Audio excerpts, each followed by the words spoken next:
लोकसभा में प्रतिपक्ष के नेता और सांसद राहुल गांधी ने जातीय जनगणना को लेकर एक नया विषय छेड़ दिया है।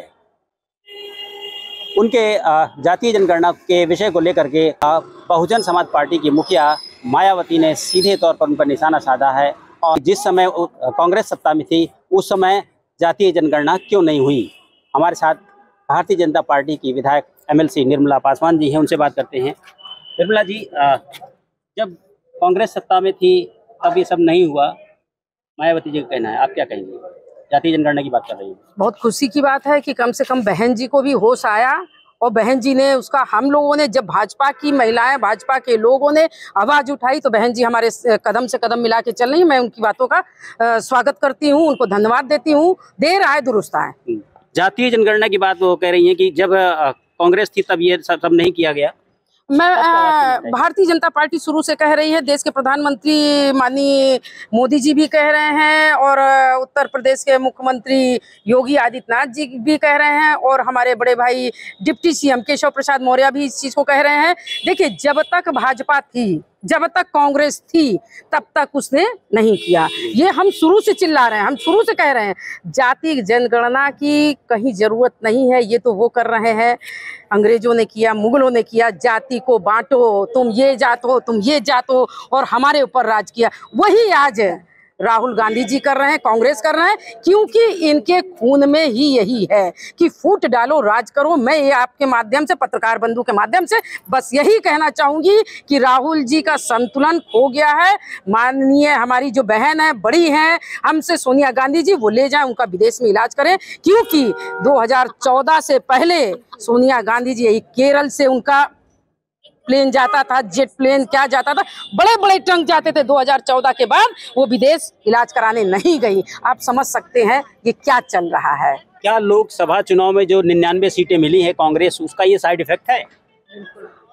ऐसा है कि वो कनक कनक वाली आपने कहावत सुनी होगी, वही है कि ये ज्यादा पा गए हैं और पा के पागल हो गए हैं। क्योंकि हम भारतीय जनता पार्टी के लोग हैं, हम लोग जो बोलते हैं ना तो उस पर थोड़ा सभ्यता पे भी ध्यान देते हैं। तो ये वो हो गए हैं, तो इनका इलाज अब की 2027 में जनता बहुत अच्छे से करेगी, क्योंकि अब जनता बहकावे में आने वाली नहीं है। तो क्या मायावती को पार्टी का संकट, अस्तित्व का संकट समझ में आ रहा है, इस वजह से वो सीधे कांग्रेस के आमने सामने?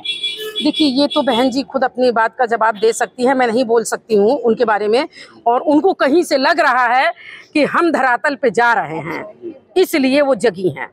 इसके लिए उनको धन्यवाद बहुत बहुत। भाजपा को इससे कितना फायदा हो रहा है?